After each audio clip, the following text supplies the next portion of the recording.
អូខេអ្នកទាំងអស់គ្នាឃើញព័ត៌មានខាងលើនឹងពាក់ព័ន្ធនឹងរបាយការណ៍ឆ្នាំ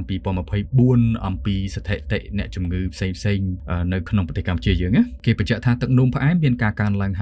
59% អ្នកជំងឺសម្ពាធឈាមឡើងខ្ពស់នឹងមាន 21% អ្នកជំងឺមហារីកកើនដល់ទៅ 87% អ្នកជំងឺបញ្ហាសុខភាពផ្លូវចិត្តនឹងកើនឡើងដល់ទៅ 197% ដែលតួលេខទាំងអស់ហ្នឹងវាមានន័យថាច្រើនសំណួរធ្ងន់បំផុតនឹងគឺយើងចង់សួរថាអញ្ចឹងតើតួលេខទាំងអស់នឹងកើនឡើងនឹងវាមានន័យថាម៉េចវាមានន័យថាសេវាថែទាំសុខភាពរបស់យើងកំពុងតែរីកចម្រើនដោយសារតែមានលទ្ធភាពផ្ដល់ការព្យាបាលដល់អ្នកជំងឺកាន់តែច្រើនឬក៏វាមានន័យថាសង្គមរបស់យើងកាន់តែសម្បូរអ្នកឈឺកើនឡើងគួរឲ្យបារម្ភយើងសាកនាំគ្នាគិតឲ្យជ្រៅជាងនឹងបន្តិចទៅយើងនឹងអាចចំណាំបានថាកាលពី10-15ឆ្នាំមុនអីគឺមិនសូវមានគេលើកប្រធានបទពាក់ព័ន្ធនឹងជំងឺមហារីកឬក៏ជំងឺទឹកនោមផ្អែមឬក៏ជំងឺអីទាំងអស់ហ្នឹងសម្ពាធឈាមអីទាំងអស់ហ្នឹងមកនិយាយនៅក្នុងម៉ោងសន្ទនាឬក៏ចែកគ្នានឹងទេប៉ុន្តែឥឡូវគេចាប់ដើមប្រពូលគ្នានិយាយច្រើនម្នាក់ៗនិយាយរឿងទឹកនោមផ្អែមលើសឈាមឬក៏អីចឹងទៅឧទាហរណ៍អ្វីដែលខ្ញុំនឹងជជែកនៅក្នុងវីដេអូនេះខ្ញុំជឿជាក់ថាវាគឺជាបញ្ហាដែលយើងគ្រប់គ្នាអាចដឹងខ្លះឬក៏មិនសូវដឹងឬក៏ពេលខ្លះដឹងដែរប៉ុន្តែ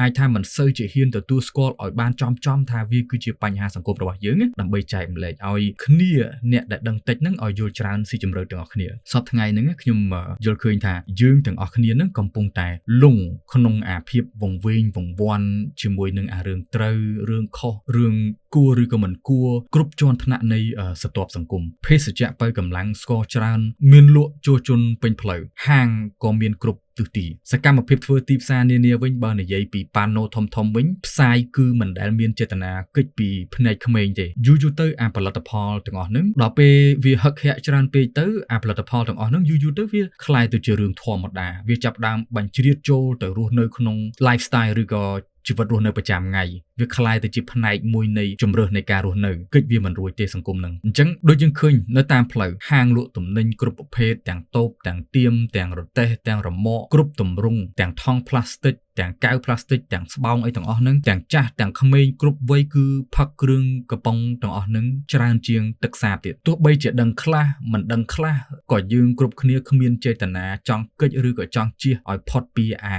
គ្រឿងកំប៉ុងហ្នឹងដែរឬក៏ភេសជ្ជៈមិនថាស្រាឬក៏អីហ្នឹងគឺមិនដែលមានចេតនាចង់ជៀសផុតពីវាទេវិបត្តិប្រជាជាតិនេះគឺត្រង់ចំណេះដឹងចោះមិនយល់ឬក៏ខ្លះរៀនបានតិចអាចថាពួកគាត់ទទួលទានដោយសារតែអត់មានសម្បញ្ញៈអត់មានព័ត៌មានឲ្យយល់ឬក៏ខ្វះការពិចារណាដោយសាររៀនបានតិចចំណែកចុះអ្នកដែលគាត់ធ្វើអាជីវកម្មទាំងអស់ហ្នឹងវិញម្ចាស់សហគ្រាសដែលគាត់ផលិតអាទាំងអស់ហ្នឹងវិញក្រុមហ៊ុនធំទាំងអស់ហ្នឹងវិញតើដែលគាត់ចាត់ទុកថាគាត់គឺជាអ្នកមានចំណេះដឹងគ្រប់គ្រាន់វាគួរតែគាត់នឹងមានមនសិការបានច្រើនជាងអ្នកដែលខ្វះចំណេះដឹងឬក៏អ្នកដែលខ្វះការអប់រំទាំងអស់ហ្នឹងអ្នកលក់អ្នកផលិតគាត់មើលឃើញអាផលិតផលគ្រឿងកំប៉ុងទាំងអស់ហ្នឹងគឺជា business ចំណែកឯអ្នកផឹកគាត់មើលមិនឃើញថាអាគ្រឿងកំប៉ុងទាំងអស់ហ្នឹងវាប៉ះពាល់ដល់សុខភាពរបស់គាត់ទេដោយសារតែបណ្ដាញសារព័ត៌មានបើទោះបីជាមានលទ្ធភាពផ្សាយទូលំទូលាយក៏ដោយក៏ព័ត៌មានមិនដែលសូវឃើញមានផ្សាយអំពីអារបស់មានប្រយោជន៍ឬក៏អាចចំណេះដឹងមានប្រយោជន៍ដែរមានស្ថាប័នតិចណាស់ដែលគាត់និយាយពីបញ្ហាសុខភាពលុះទាល់តែអ្នកប្រើប្រាស់ចូលដល់ពេទ្យទើបគ្រូពេទ្យមានលទ្ធភាពទៅប្រាប់ថារាល់បញ្ហាទាំងអស់ហ្នឹងគឺកើតចេញពីអាគ្រឿងកំប៉ុងដែលផឹកប្រចាំថ្ងៃឬក៏អាបញ្ហាសង្គមហ្នឹងវាចេញពីអាជ្រុងហ្នឹងអញ្ចឹងអារឿងកាន់តែវង្វេងវង្វាន់ជាងនឹងទៅទៀតហ្នឹងគឺយើង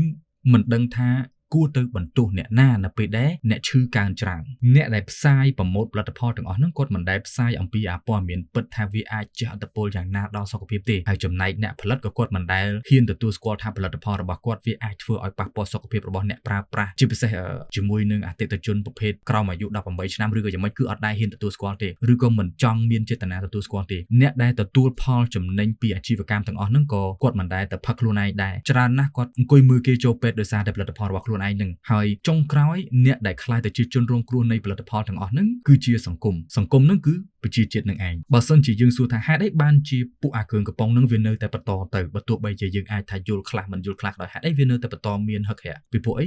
អាទាំងអស់ហ្នឹងវាចំណេញច្រើនលុយវាច្រើនពីអាប្លោះហ្នឹងមនុស្សគ្រប់រូបត្រូវបានសង្គមបង្រៀនឬក៏បង្គាប់ឲ្យយល់ថាការផឹកស៊ីហឹកហាក់ គឺជារឿងធម្មតាការផឹកស្ករគឺជារឿងសប្បាយប៉ុន្តែវាមិនដែលមានអ្នកដែលផលិតណាមួយមកបង្រៀនសង្គមឲ្យដឹងសខ្មៅអំពីផលិតផលអស់នឹងថាវាអាចបំផ្លាញសុខភាពអ្នកប្រើប្រាស់ប៉ុណ្ណាទេខណៈដែលអាលេខលុយពីផលចំណេញទាំងអស់នឹងកាន់តែកើនអ្នករងគ្រោះកាន់តែឈឺច្រើន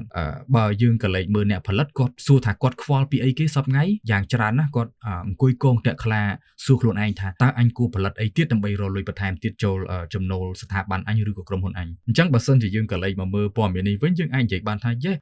វត្តមានមន្ទីរពេទ្យមានច្រើនឡើងជាងមុនវាគឺជារឿងល្អប៉ុន្តែវត្តមានមន្ទីរពេទ្យច្រើនយ៉ាងណាក៏ដោយមិនមែនមានន័យថាសុខភាពមនុស្សកាន់តែប្រសើរទេបើទោះបីជាប្រព័ន្ធសុខាភិបាលរឹងមាំខ្លាំងប៉ុណ្ណាក៏ដោយបើសិនជាប្រជាពលរដ្ឋមានអត្រាឈឺស្លាប់កើនច្រើនជាងអត្រាព្យាបាលបានជាសុខភាពល្អអញ្ចឹងវាគង់តែគ្មានន័យអីច្រើននោះទេ